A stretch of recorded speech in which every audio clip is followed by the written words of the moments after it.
दोस्तों, मैं चिरंजीत सिंह और मेरे साथ हैं इस समय बिग बॉस के सेलिब्रिटी, मैं कहना चाहूँगा नवीन जी, नवीन प्रकाश जी मेरे साथ हैं और मैं इनका धन्यवाद करता हूँ और स्वागत करता हूँ अपने चैनल A1 न्यूज़ में। नवीन जी, सब जानना चाहते हैं, देखिए आप बिग बॉस से तो आ गए, लेकिन सब जानना चाहते हैं, जरूर जानना चाहते हैं कि आप बिग बॉस में गए कैसे। बड़े इंटरेस्टिंग तरीके से मैं बिग बॉस में गया। मैं तो जी आपके दिल्ली के मुखर्जी नगर में गलियों गलियों में घुमा करता था और कोचिंगों में पढ़ाया करता था बाकी दोस्तों के साथ। बाकी सारी ज़िंदगी ऐसी ही थी। एक दिन बस भूख लगी, समोसा खाने का मन किया, हम एक समोसे की दुकान पर गए। वहाँ अच्छा नहीं लगा तो हमने सोचा चलो मुखर्जी नगर में जाके खाते हैं, कुछ एक दुकानें अच्छी है समोसा की। फिर जब मैं वहाँ गया तो खाने के पहले हमने देखा कुछ भीड़ है, तो बीइंग एन इंडियन हमारा ये फ़र्ज बनता है कि उस भीड़ को जाके, या कोई लफड़ा हो रहा हो तो उसको जाके देखें और थोड़ा मजा लें। तो बस उसी मजा लेने के चक्कर में मैं वहाँ पे गया तो हमने देखा जो बात हो रही है वो बड़े मतलब की बात हो रही है, बड़ी बुनियादी बात हो रही है। और सारे जो लड़के थे वो हमारी तरह थे, सारे पढ़े लिखे लोग थे। तो हमने कहा यार इतना ज़बरदस्त बात हो रहा है और कुछ भी मीडिया कवरेज और ये सारी चीज़ें नहीं है और कोई अप्रिसिएट नहीं कर रहा, तो चलो हम थोड़ी देर खड़े होते हैं। फिर हमने समोसे वगैरह खाए और हम खड़े रहे, 2-3 घंटे 4 घंटे 5 घंटे खड़े रहे। तो वो जो प्रोटेस्ट चल रहा था वो थोड़ा उफान पर बढ़ता गया। हमने देखा थोड़ी मीडिया आने लग गई, तो बहुत सारे न्यूज़ चैनल वाले आए, सबकी बाइट लिए, वो सबका शौक होता है बाइट देने का। तो एक न्यूज़ चैनल है टाइम्स नाउ, उसकी बाइट ले रहे थे लोग, तो सभी हिंदी में बाइट दे रहे थे, कोई इंग्लिश में बाइट देने वाला नहीं था। तो उसने अनाउंस किया कि भाई कोई इंग्लिश बोल सकता है क्या। तो वहाँ मैं सबसे अच्छी इंग्लिश में ही बोलता था, तो मैं बोला हाँ। तो मैंने कुछ एक 2-4 लाइन बोले जो उनको पसंद आया उस प्रोटेस्ट से रिलेटेड और इंडिया से रिलेटेड। तो फिर उन्होंने क्या कहा कि आप शाम को प्राइम टाइम में रहोगे अर्नब गोस्वामी के सामने। क्या बात है। तो मैंने कहा अरे अर्नब गोस्वामी के सामने भाई, लॉर्ड से क्यों मेरी डेब्यू करवा रहे हो, इससे पहले तो मैं कभी टीवी पर गया नहीं हूँ। बोला भाई उन्होंने डायरेक्ट आपको सेलेक्ट किया है, खुद ही सेलेक्ट किया है कि get this boy in black specs and blue shirt.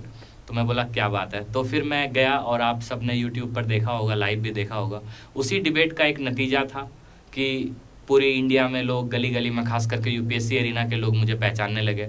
और फिर 2 साल के बाद उसी चीज़ को बिग बॉस की क्रिएटिव टीम ने पहचाना कि ये बंदा बिग बॉस में भी हो सकता है। तो इस तरह मैं बिग बॉस तक पहुंचा।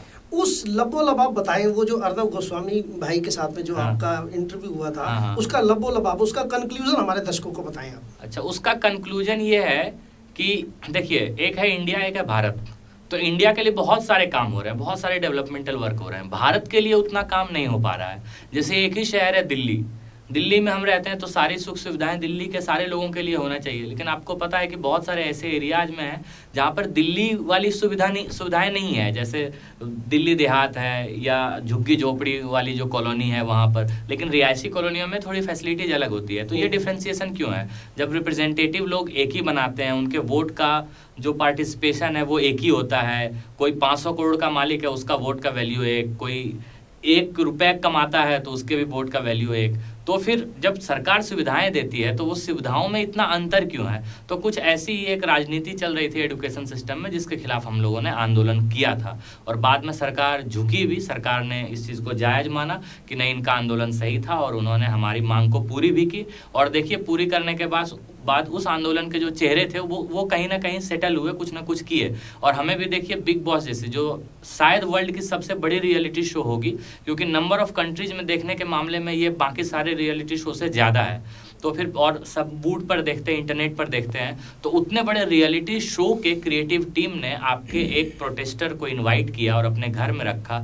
तो ये उस आंदोलन की आत्मा को इज्जत देने के बराबर हुआ। जब नवीन जी आप बिग बॉस में सिलेक्ट हुए और पहली बार जब आप घर में गए, जब आपका सिलेक्शन हुआ, तो सबसे पहले आपने वहां पर क्या बोला, क्या कविता सुनाई और आपको कैसा लगा? दोनों बातें बताएं हमारे दर्शकों को। अच्छा, देखिए हमारा क्या है, मैं बिहार के एक बहुत ही छोटे से गांव से हूँ। झाझा एक छोटा सा शहर है, वहाँ से 4 किलोमीटर दूर बाराजोर एक गांव है। वहाँ छोटे से शहर से, बिल्कुल छोटे से गांव से हम ट्रैवल करके अगर सलमान खान के सामने बिग बॉस में खड़े होते हैं और अपनी खुद की पोइट्री सुनाते हैं, तो हमें लगा कि शायद हम वहीं जीत गए।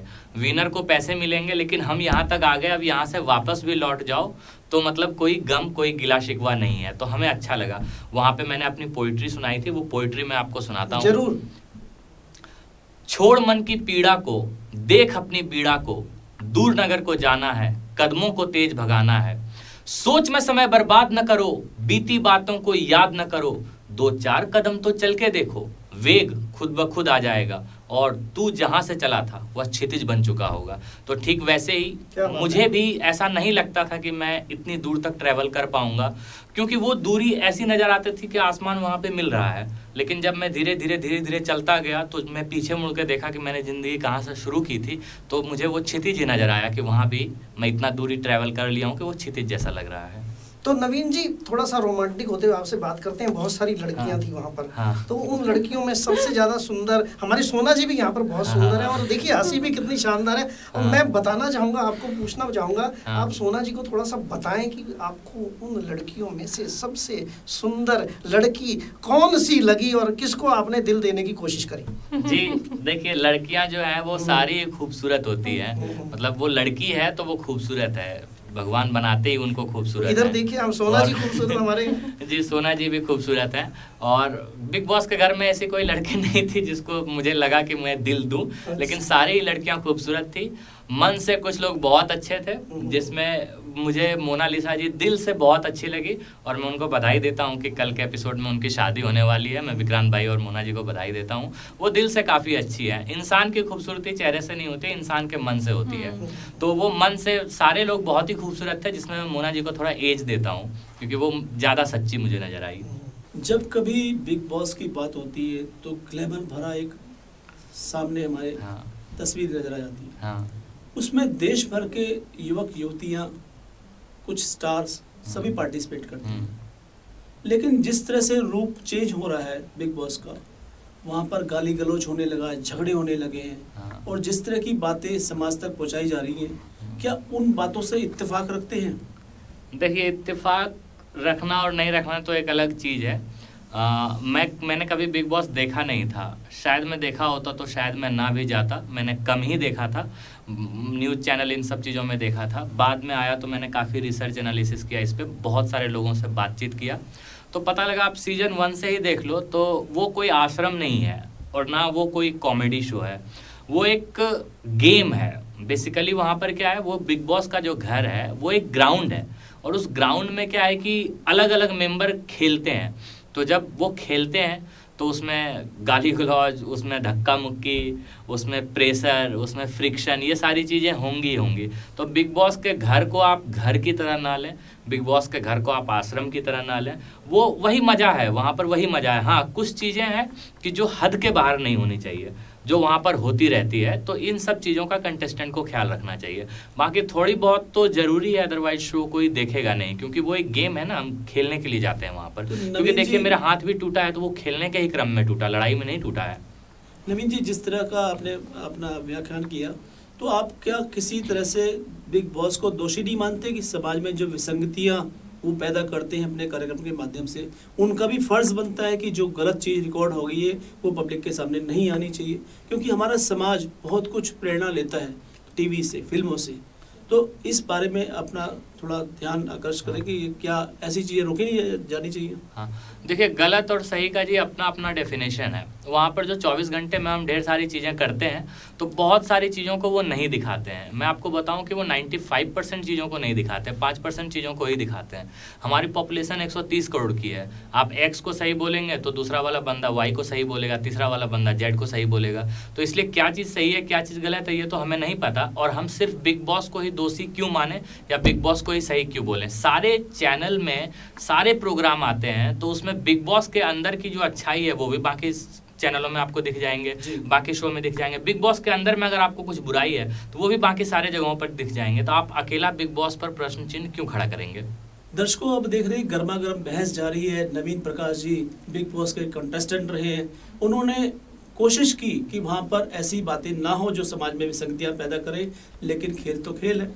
हमारे साथ मौजूद हैं बॉलीवुड अभिनेत्री शोना जी, और शोना जी हमारे साथ में मौजूद हैं आज A1 न्यूज़ के स्टूडियो में। तो शोना जी, जिस तरह से आप फिल्मों में काम कर रहे हैं, अभी आपकी शुरुआत ही कहेंगे एक तरह से, क्योंकि जिस तरह से आपका सफ़र शुरू हुआ मॉडलिंग लाइन से, आप अब फिल्म लाइन में आ गए हैं। तो प्रोफेशन में आप एक एडवोकेट भी हैं और आप चाहती हैं कि महिलाओं के लिए काफ़ी कुछ किया जाए। दो आपके सामने रास्ते हैं, एक तो फिल्म लाइन का, एक दूसरा एडवोकेसी का। तो दोनों में से सामंजस्य बिठाने के लिए, जिस देश में महिलाओं को इज्जत नहीं मिलेगी वो देश मेरे ख्याल से तो प्रगति नहीं कर सकता। जी, तो सबसे पहले महिलाओं को इज्जत देना सीखना पड़ेगा, और बिग बॉस में भी ये चीज़ सामने आई है, ऑफकोर्स आप खुद देख सकते हैं। और रही बात ओम जी के लिए, मैं तो सिर्फ यही कहूँगी कि ओम जी जैसे इंसान के लिए मेरी जो सोच है, मैं कहूँगी वो जो है वो एक ऐसा अनपढ़ गंवार, जिसे पंडित कह लो या एक साधु कह लो, अनपढ़ गंवार साधु, जिसकी एक ऐसी पूंछ है, ना तो वो उसके बैग को ठग सकती है और ना ही वो उसको कीड़े मकोड़ों से बचा सकती है। तो मेरे लिए तो उसके लिए बस यही एक अल्फाज है, वो डॉगी की बैग वाली पूंछ। अपने अपने अल्फाज हैं, अपना अपना व्याख्यान है, और क्योंकि जितनी बेइज्जती शायद उन्होंने गर्ल्स के साथ की है, तो ये ऑफ कोर्स मुझे ही नहीं, समाज की सभी लड़कियों को बहुत बुरा लगा, मुझे ही नहीं। क्या बात है, क्या बात है। आप नवीन जी, मैं आपसे ये जानना चाहूँगा, आपके 2-3 डायलॉग बहुत हिट हुए हैं वहाँ पर। एक तो शांत समुद्र वाला, 2-3 डायलॉग आप प्लीज़ हमारे दर्शकों को, दोनों डायलॉग, आजकल मनु भी आपका डायलॉग दोहराता रहता है, तो वो डायलॉग हमारे दर्शकों को आप सुनाएं। देखिए जी, उसको डायलॉग मैं कैसे बोलूँ, मतलब एक्चुअली होता क्या है, डायलॉग आप तब बोलते हैं जब कोई चीज़ स्क्रिप्टेड होती है।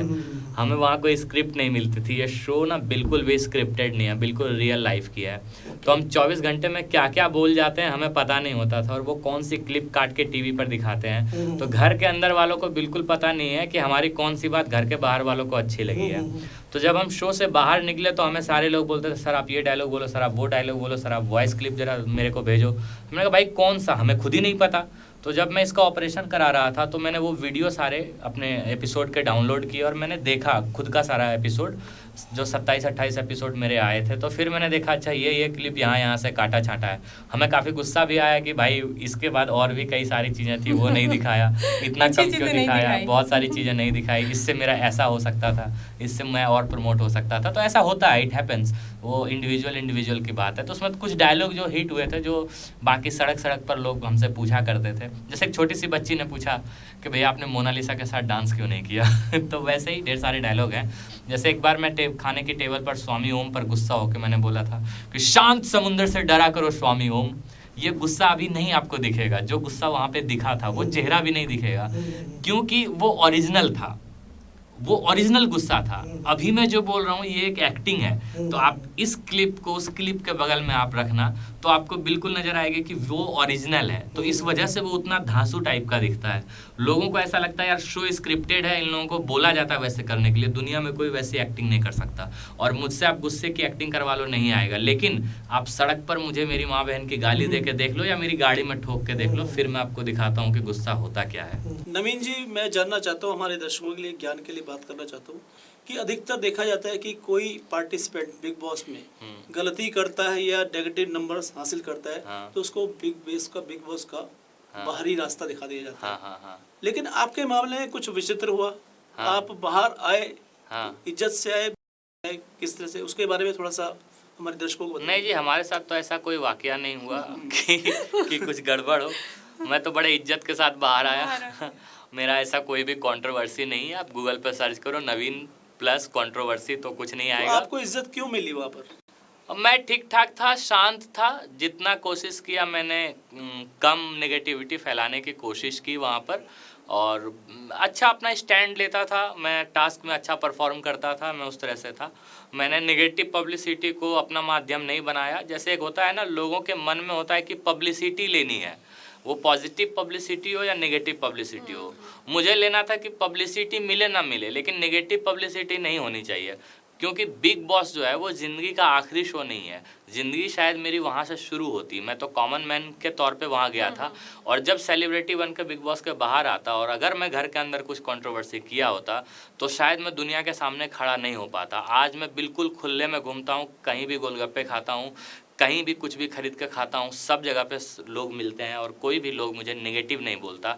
हर कोई आके मास्टर जी बोल के बात करते हैं, और हर कोई सेल्फी लेके जाते हैं और बड़े इज्जत से बात करते हैं। तो मुझे लगा कि चलो मैंने वहाँ पर जो किया वो सही किया, क्योंकि मैंने पब्लिसिटी के लिए नहीं किया। मैं बस उस शो में पार्टिसिपेशन के तौर पर रहा, पार्टिसिपेट किया और अच्छा करने की कोशिश की, तो कोई निगेटिविटी क्रिएट नहीं हो पाया। तो मास्टर जी, जो आपको ये चोट लगी है कंधे में, थोड़ा सा इसके पीछे का, क्योंकि जो लोग देखते हैं वो उनको पता नहीं होता असल बात, तो उसकी असली सच्चाई बताइए हमारे दर्शकों को। जो आपको ये चोट लगी है उसके पीछे किसका हाथ था, और ऐसा क्यों हुआ जो आपको ये चोट लगी और जिसकी वजह से आज भी आप परेशान हैं? देखिए ये जो हाथ मेरा टूटा है ना, ये किस्मत का ही हाथ था इसमें टूटने का।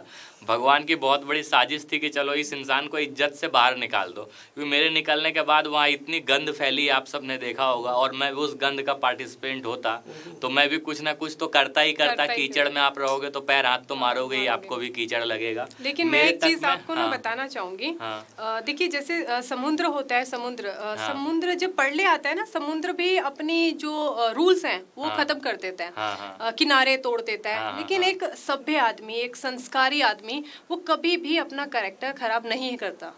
तो ओम जी का तो इस चीज से ताल्लुकात हो ही नहीं सकता। लेकिन ये आपकी बहुत ही अच्छी बात है कि आपने एक ये बात कही कि मान सम्मान के साथ में बाहर आया। और ये जो चरणजीत जी का सवाल ये था कि हाथ कैसे टूटा, वो एक Maruti Swift Dzire promotional task था।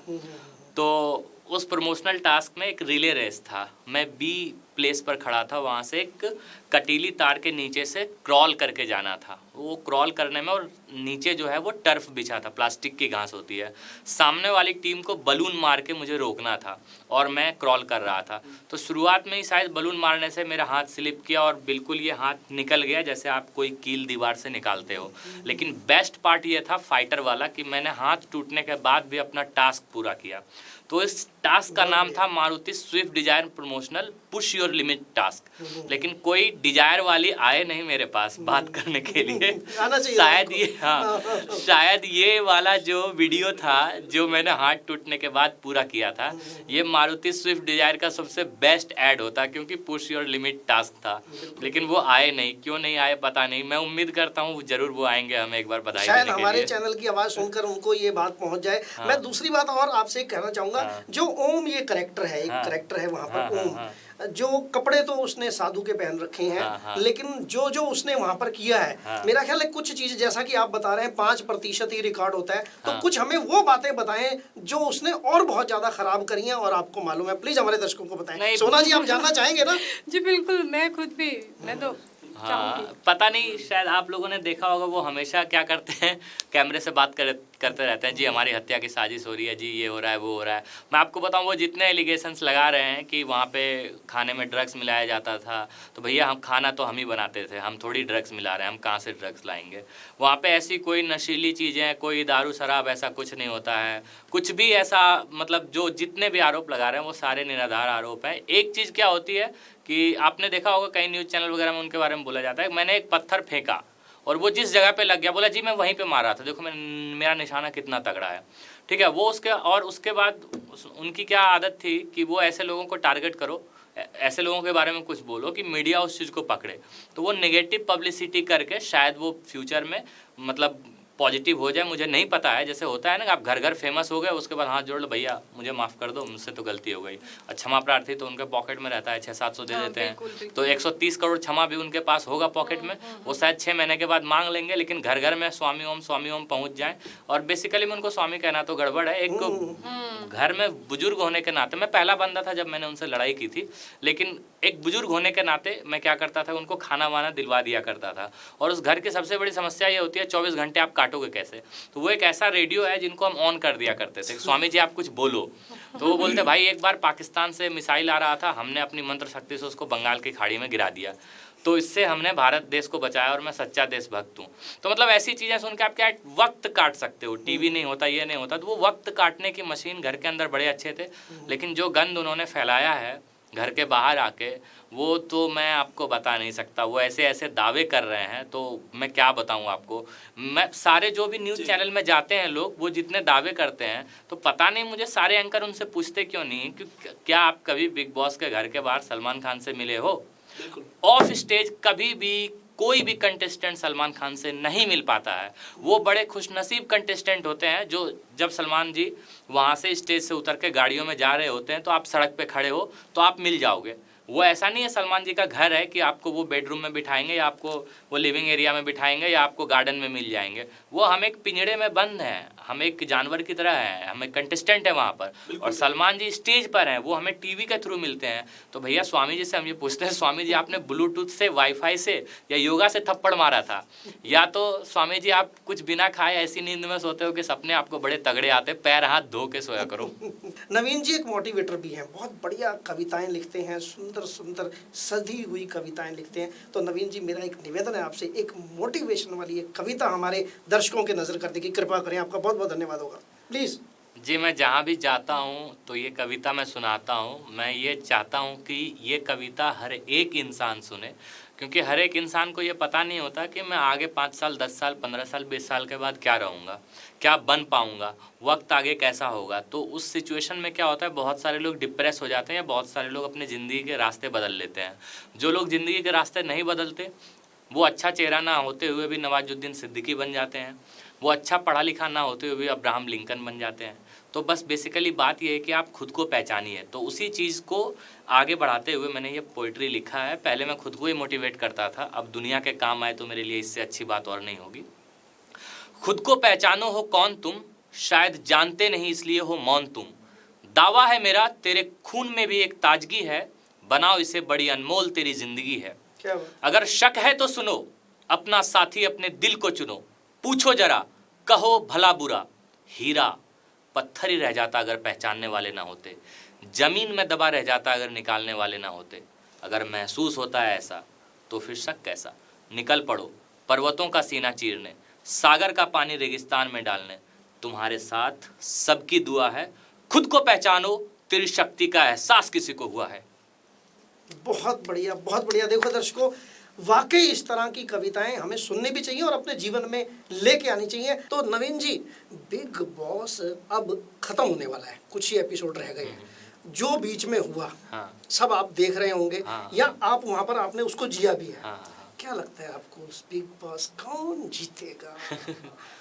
ये बहुत ही मुश्किल सवाल है और इसका जवाब कोई नहीं दे सकता है, क्योंकि ये भविष्य के गर्भ में है और अभी 1 हफ्ते और भी है। आपने कई सारे एपिसोड देखे होंगे, 1 दिन 2 दिन पहले किसी कंटेस्टेंट का इमेज खराब हो जाता है तो उससे वोटिंग में इधर उधर हो जाता है। तो आप देखिए आगे आने वाले टाइम में कौन सा टास्क किसको मिलता है और उस टास्क में कोई गलती से क्या कर जाता है।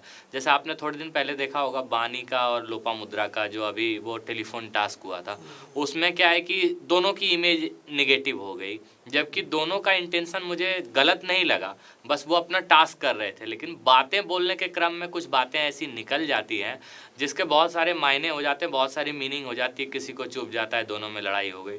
तो इससे दोनों का ही इमेज थोड़ा नेगेटिव हुआ। तो 2 का इमेज नेगेटिव हुआ, तीसरा कोई कंटेस्टेंट होगा जिसका पॉजिटिव ऊपर उठ गया ग्राफ में। तो आने वाले टाइम में देखिए कौन सा टास्क क्या रंग लाता है, तो वो उसी दिन पता लगेगा। मनवीर में से फिर कोई हो सकता है, आप क्या कहना चाहेंगे? बिल्कुल, बानी, लोपामुद्रा, मन्नू, मनवीर ही नहीं, चारों में से कोई एक विनर होगा, ऐसा मुझे लगता है। नहीं तो नजदीक कौन है, थोड़ा सा ये नहीं, चारों ही नजदीक हैं, चारों ही नजदीक हैं। चारों के अपने अपने क्वालिटी हैं, चारों के अपने अपने मायने हैं और अभी तक वो लोग टिके हुए हैं। तो सभी एंटरटेन करते हैं, सब अपने हिसाब से काम करते हैं, सबकी अपनी अपनी इंडिविजुअलिटी है। तो आप देखिए कौन छटता है, इन्हीं चारों में से लेकिन एक विनर होगा, ऐसा मुझे लगता है। अगर आप निर्णायक हो तो चारों में से आप किसको विनर मानेंगे इस अभी तक के एपिसोड्स के आधार पर? मैं अगर निर्णायक रहूं तो सारी चीज़ों को कंक्लूड करते हुए मुझे मनवीर और लोपामुद्रा को मैं सेलेक्ट करूंगा और उसके बाद मुझे लगेगा कि शायद कोई भी जीत जाए तो चलेगा, कोई प्रॉब्लम नहीं है। इन दोनों में से आपको लगता है कोई भी जीत जाए तो चलेगा? चलेगा, हाँ। ठीक है दर्शकों, ये हमारी मुलाकात जो आज 2 हस्तियों से रही, नाम शोना शर्मा, नाम हमारे प्रकाश जी, नवीन प्रकाश जी। नवीन प्रकाश जी का नाम तो अब तो हज़ारों लाखों लोगों के दिलों में बस चुका है, क्योंकि एक सेलिब्रिटी के रूप में बिग बॉस में छाए रहे। काफ़ी लंबे समय तक इन्होंने अपना प्रभाव छोड़ा, अपनी जो मन की बातें हैं वो शेयर की, जहां उन्हें लगा कि ये गलत है तो वहां पर अपना विरोध भी दर्ज किया। तो इस तरह की हस्तियों से आपकी मुलाकात हम कराते रहेंगे, क्योंकि ये है आपका अपना पसंदीदा चैनल A1 न्यूज़। और A1 न्यूज़ की हमेशा से कोशिश रहती है कि आपके सुझावों को, आपके विचारों को हम अपने पास लेते हैं, उस पर अमल करते हैं। आपके मन में फिर भी कोई जिज्ञासा हो, किसी और विशेष हस्ती से मिलना चाहे तो हमें अवश्य बताइएगा। और इसी के साथ हम आप चाहते हैं इजाज़त। आप सभी का धन्यवाद।